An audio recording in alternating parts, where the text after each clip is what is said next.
Glória a Deus. Boa tarde, Zobeide. Boa tarde, os irmãos que estão aqui presentes, os irmãos que estão online. A paz seja convosco. Amém? Vocês não almoçaram ainda, hein? Não, né? Já veio em jejum, já veio no poder. Nós estamos vivendo uma semana de uma atmosfera espiritual muito forte. Porque o maior milagre do Evangelho é a salvação. E nós estamos vivendo dias de salvação na nossa igreja. E isso sempre é impactante.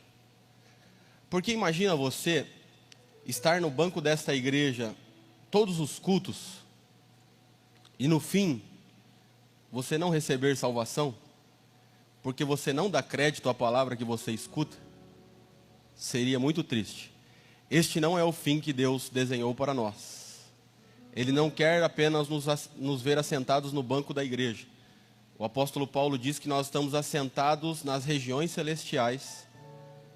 E por fim, a Bíblia vai dizer que nós vamos nos assentar na mesa junto com Jesus naquele grande dia.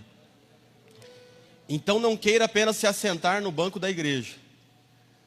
Viva de maneira espiritual e se assente nas cadeiras celestiais, como Paulo disse aos Efésios. E por fim, receba a salvação para se assentar na mesa, para cear naquele grande dia com o Senhor. Amém?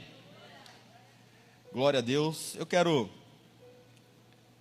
ministrar esse devocional, Salmos, capítulo de número 6, e eu quero compartilhar com você o devocional que eu fiz hoje pela manhã e que impactou muito a minha vida. Salmos 6, verso 1. Amém? Diz o salmista: ó Senhor, não me repreenda na tua ira, nem me castigue no teu ardente contentamento. No castigue no teu furor. Vamos ler ali colocar ali fica melhor. Salmo de Davi para o músico mor em Negimote, sobre Seminite. Senhor, não me repreendas na tua ira, nem me castigues no teu furor. Eu concluí o livro de Jó na segunda-feira. Talvez tenha sido a minha viagem mais profunda no livro de Jó. E hoje, para mim, faz todo sentido o livro de Salmos estar depois do livro de Jó. E faz sentido porque você consegue entender tudo o que Jó viveu na vida dos homens do livro de Salmos. Salmo 6, por exemplo, é atribuído a Davi. E ele vai dizer: não me repreendas na sua ira. Agora vamos entender o que é a ira e o que é a nossa ira. A ira é a soma de toda injustiça que você viveu. O que é a sua ira? É a somatização de todas as injustiças que você já viveu. Por que você vive irado? Porque você pega o seu caderninho e soma todas as injustiças que você viveu. A pessoa que vive de somar as injustiças vividas é uma pessoa irada. Se você é uma pessoa irada, olha para quem está do teu lado só para ver se ela tem cara de quem é uma pessoa irada. Eu fico imaginando agora a mulher olhando para o marido e o marido olhando para a mulher. Se você é uma pessoa irada, significa que você é um somador de injustiças. Eu prometo que é a última vez. Olha de novo para ele, vê se ele é uma pessoa que vive somando injustiças. Quem soma injustiças não conhece a Deus. Reiteradas vezes eu tenho dito aqui, você tem ouvido aqui nessa igreja, todos os pastores, principalmente o nosso pastor, dizer que Deus é justo. Isso é imutável. Isso é a base do caráter de Deus, a justiça. E todas as vezes que você soma injustiça, você está querendo indiretamente, ouça isso, você está querendo indiretamente atribuir injustiça a Deus. Porque se você vive de somar a injustiça que os homens fizeram a você, você está dizendo que Deus não é justo com você. Dá para entender isso ou não? Se você vive somando injustiças, não tem como a conta final não ser ira. Porque você vai olhar para as injustiças que você viveu e vai automaticamente se viver irado, porque você acha que você não deveria ter vivido aquilo, ou porque as pessoas fizeram aquilo com você. Hoje é uma grande oportunidade para você se libertar da injustiça. Vou dar a você uma chave para te ajudar a não somatizar injustiça. Todas as vezes que uma pessoa comete uma injustiça, ela está se colocando no campo adversário de Deus. Dá para pegar isso ou não? Todas as vezes que eu e você cometemos uma injustiça, nós estamos nos colocando contra Deus. Ou seja, Deus, a partir da nossa injustiça, se torna o nosso adversário. Deus não tem prazer na injustiça. Segunda chave para você deixar de somar injustiça, tendo esse pensamento primeiro, a base desse pensamento são esses dois pontos. Primeiro, é que se você comete uma injustiça, você está no campo adversário de Deus. Segundo, é que a justiça de Deus se manifesta da injustiça. Então, todas as vezes que você se sente injustiçado, o que você deve fazer? Nada. Porque essa injustiça vai trazer sobre você a justiça de Deus. Vou melhorar isso para você entender. A injustiça dos homens trará sobre você a justiça de Deus. Agora, quando você quer fazer justiça pelas suas próprias mãos, você está dizendo que você não precisa da justiça de Deus. E eu provo isso. Tiago capítulo 1, versículo 20. A ira do homem não produz a justiça de Deus. Tiago 1, 20. Porque a ira do homem não opera a justiça de Deus. Para Deus ser justo, Ele precisa encontrar injustiça. Então, quando alguém comete uma injustiça com você, ela está dando a você a oportunidade de receber a justiça de Deus. Isso é muito profundo, não é para qualquer cabeça. Mas eu estou aqui para te ajudar nesse pensamento para você ser liberto. Porque você está vivendo de maneira irada, porque você não está compreendendo a justiça de Deus. E Deus não quer ninguém irado. Há uns anos atrás, logo que o Natan nasceu, então isso faz aproximadamente uns 9 anos, porque ele fez 10 agora no mês passado. Natan é o meu caçula, para você que não me conhece. Nós fomos convidados para fazer o curso chamado Pais para Toda a Vida. Fizemos 2 vezes. Eu acho que se nós fizermos mais umas 200, nós vamos ser pais melhores. Falta só 198 para mim, 197. Mas a lição que mais marcou o meu coração foi a lição de que você não deve corrigir o seu filho quando você está irado. Porque a sua ira vai passar. Mas a marca do que você fez com o seu filho na sua ira, não. Então a lição é, não corrija os seus filhos quando você está irado. A grande verdade é que quando você está irado, você não deve fazer nada. A grande verdade é que quando você está irado, você deve aguardar em Deus. Porque Efésios 4:26 vai dizer que nós podemos até nos irar, mas não podemos pecar.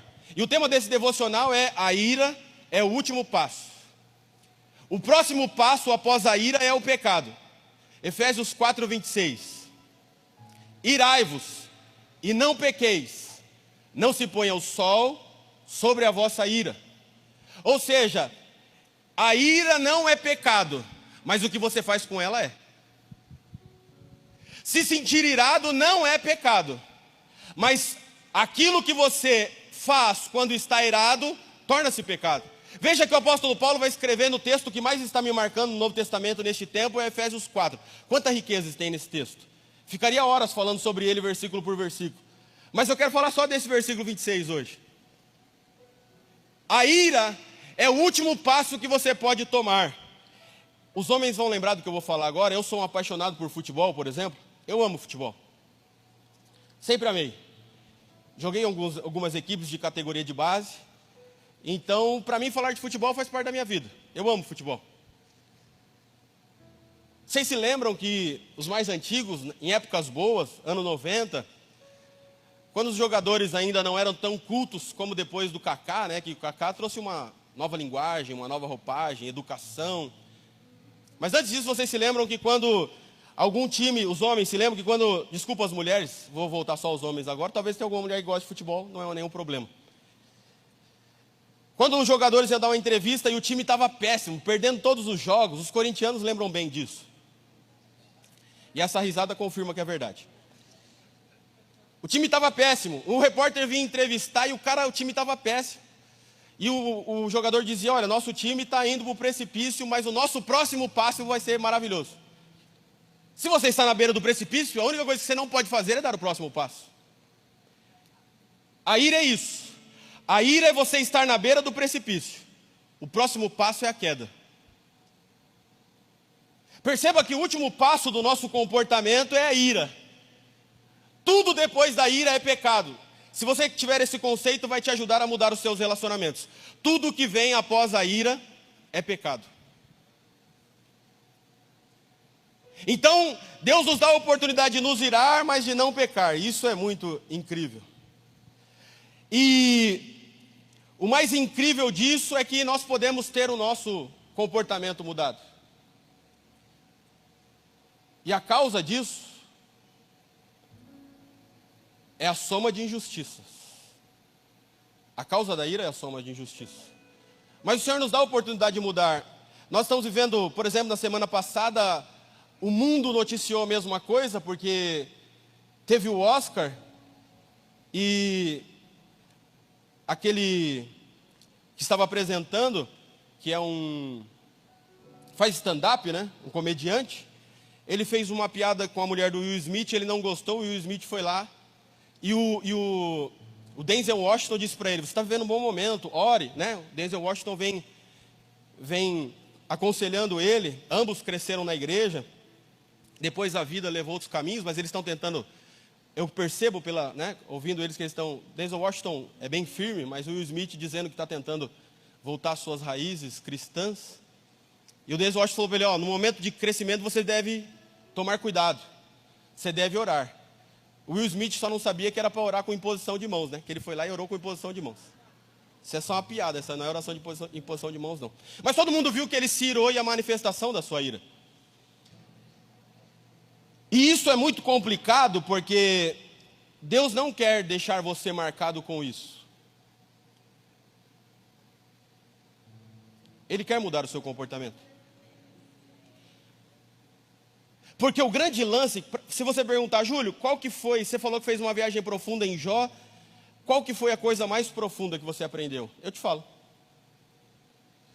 O diabo apareceu entre os filhos de Deus e Deus disse para ele, de onde você veio? Ele falou, vim daí, vi um pastor falando sobre esse texto, achei muito interessante. O diabo disse assim, ele fazendo uma alegoria nesse texto, ele disse, eu vim de procurar provas contra os homens aqui para poder acusá-los. E Deus falou, mas você viu Jó? E o texto literalmente diz que Deus entregou Jó nas mãos do diabo.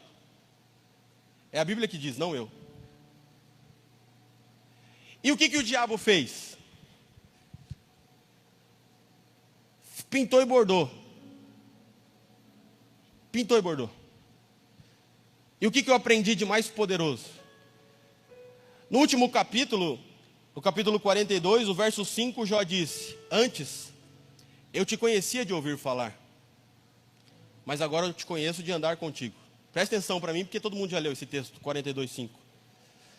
Quando você começa a mergulhar em conhecer a Deus,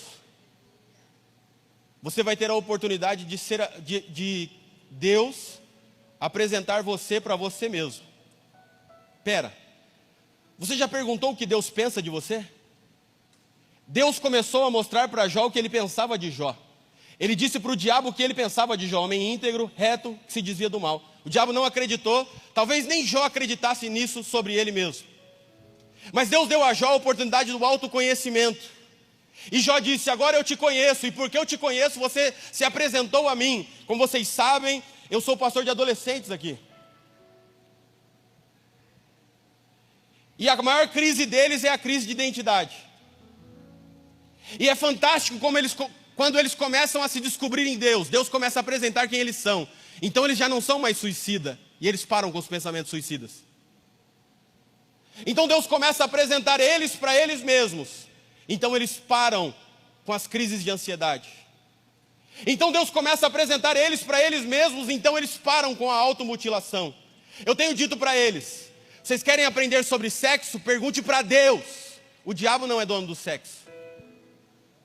O diabo é dono de usar isso para o pecado, mas não do sexo. Não há nenhuma pergunta que não tenha na Bíblia, e não há nada que Deus não saiba. Afinal de contas, Gênesis 1 apresenta ele como Elohim Bará, aquele que cria a partir do nada. Então, a viagem de Jó é a viagem que Deus está querendo fazer comigo e contigo. Ele quer que nós o conheçamos para que Ele nos apresente. Ele conhece você na essência. Deus estava dizendo: diabo, você pode tocar no homem exterior de Jó, mas o homem interior, eu conheço a essência dele. Se ele parar de somar as injustiças, ele vai ser aquilo que eu quero para ele. E é isso que Deus está dizendo para você. Você é alguém além das tuas falhas.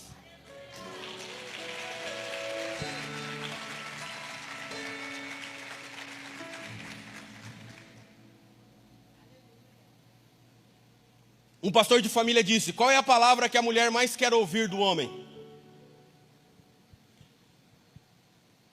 Qual é, irmã? A palavra que você mais deseja ouvir do homem? E alguém diz: eu te amo. Não. A palavra que a mulher mais quer ouvir do seu marido é a que ele não fala quando ele está irado.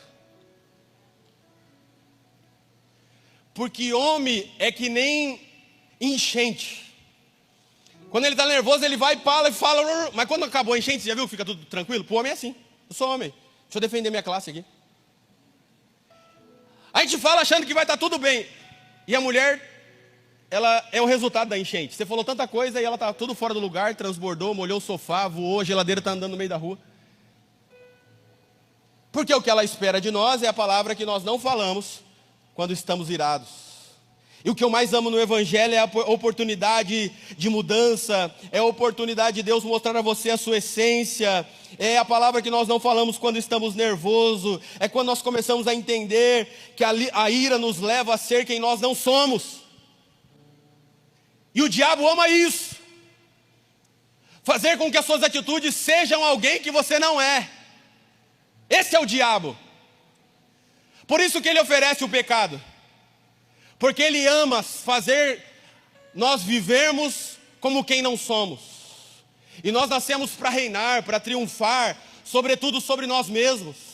E essa ira não vai permanecer na sua casa. Os seus filhos vão repetir comportamentos melhores a partir de hoje. Porque eles são exatamente aquilo que nós somos. E eu termino dizendo que todo nervoso, que todo irado, diz que não é irado. Todo nervoso, diz que é calmo. E essa negativa é o sinal de que você realmente é. Se você não parar para ouvir a tua família, você vai continuar nessa negativa, que vai continuar afundando os teus relacionamentos. Você acha que Deus quer isso para você? Ele não quer isso para você. Aqui nós precisamos nos libertar, abandonar, fugir do dilema de Romanos 7,19. Você lembra de Romanos 7,19? É um dilema. E o que está escrito em Romanos 7,19? O bem que eu quero fazer, eu não faço. Mas o mal que eu não quero, esse eu faço. Por quê? Porque nós vamos somando as coisas ruins da vida e vamos nos distanciando de Deus. Olha para mim. Quanto mais você se distanciar de Deus, mais distante você vai estar de quem realmente você é. Quanto mais perto de Deus você estiver, mais perto você vai estar da sua melhor versão. Eu tenho ouvido isso e tenho achado fantástico. Você deve mudar e seguir o conselho de Provérbios 29 e 22. Provérbios 29 e 22. O homem irado, irascível, levanta contendas, e o furioso multiplica transgressões. Em outra versão está assim: o homem irado provoca brigas, e o de gênio violento comete muitos pecados. É um convite a você a ter paz. Quando você chega na sua casa, o que a sua mulher e seus filhos dizem? Graças a Deus chegou a paz que precisava nesse lar. Ou acabou de estacionar aqui uma nuvem negra. Porque o homem irado, e aqui homem e mulher, provoca muitas brigas. Então você soma que o seu chefe brigou com você, que um amigo seu brigou no seu serviço, e foi um dia difícil e você quer descontar na sua casa. Você está somando. Irado. O irado é apenas uma soma de injustiças. E você não é apenas uma soma de injustiças. E eu não estou negando o fato de que você foi injustiçado. E nem você deve negar.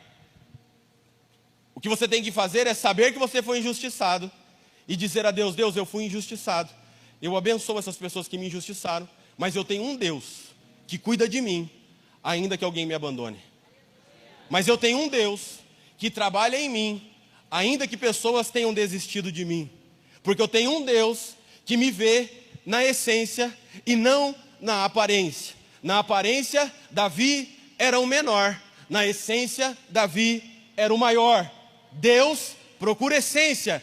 Então Ele quer essências de pessoas que são de verdades, que tropeçam e dizem: eu errei, eu preciso melhorar. E não aquelas que querem esconder os seus pecados. A Bíblia diz que aqueles que escondem os seus pecados apodrecem os seus ossos. Então você deve assumir os seus erros, você deve assumir o seu comportamento e dar a Deus a oportunidade que que está te dando de uma transformação.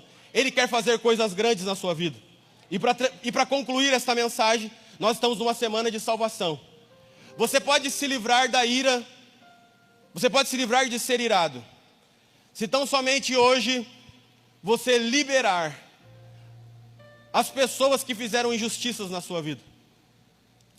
Se você tirar o mais, sinal de mais, de toda soma que você fez das injustiças, elas não vão ter mais efeito, e você vai se tornar uma pessoa calma, e você vai receber o dom de abençoar as pessoas no trânsito. Apesar que olhando aqui eu estou vendo que só tem pessoa que é crente, que deixa a pessoa passar, que não xinga. Pronto, um sinal de que você é irado. Você não deixa ninguém entrar na sua frente, você xinga. O trânsito é um bom sinal para você saber se você é irado. E se a sua mulher olhou para você, desculpa, você é irado. Mas para concluir esta mensagem, há uma ira que você não vai conseguir se livrar.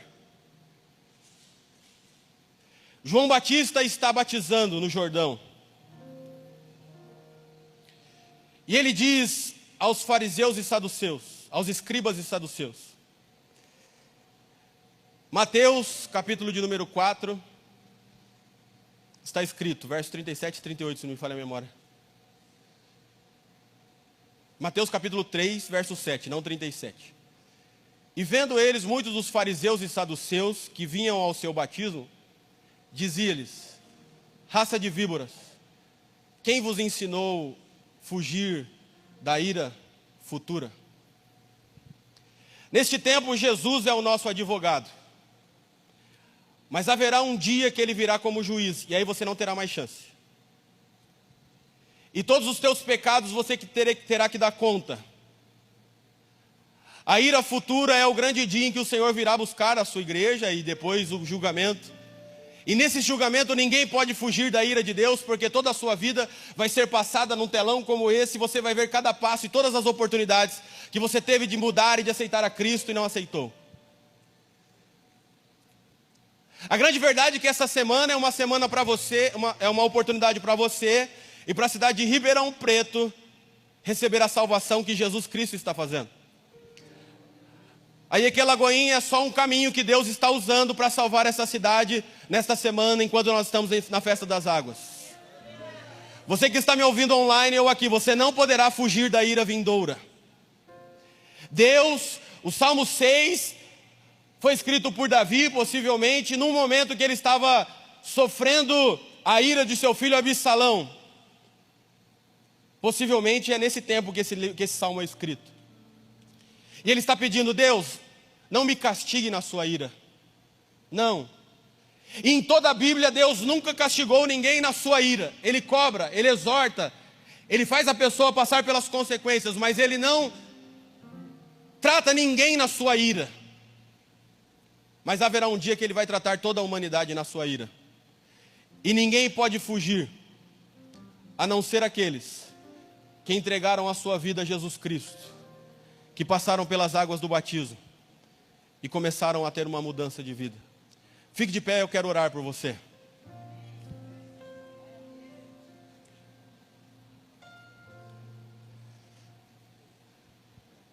Eu vou orar, e depois você que quer tomar a decisão do batismo, procure o pastor Fábio. Não deixe passar essa semana sem que o seu nome esteja escrito no livro da vida. Talvez você esteja esperando a sua carteirinha da OAB sair, você cursou direito. Talvez você esteja pensando em estar o nome na lista na empresa de uma promoção. E tudo isso vai acontecer. Mas primeiro você precisa ter o seu nome escrito no livro da vida. E você que quiser se batizar, você vai passar o seu nome para o pastor Fábio. Eu quero fazer uma oração por você que essa palavra falou ao seu coração. Coloque a sua mão no seu coração, eu quero orar. Deus, as muitas injustiças somadas transformam pessoas em pessoas iradas.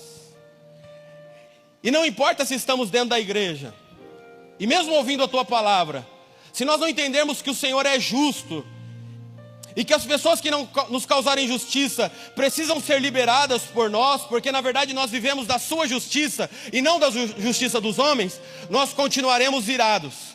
E irados, além das injustiças, nós estabeleceremos maus relacionamentos. O casamento irá mal, o relacionamento com os filhos irá mal, as coisas irão mal, e nós não iremos perceber que é resultado da nossa ira.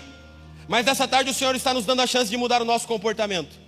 E eu declaro, Pai, que neste lugar, ao invés de um povo irado, vai haver um povo equilibrado. Dá domínio próprio para cada um de nós. Glorifica o teu nome.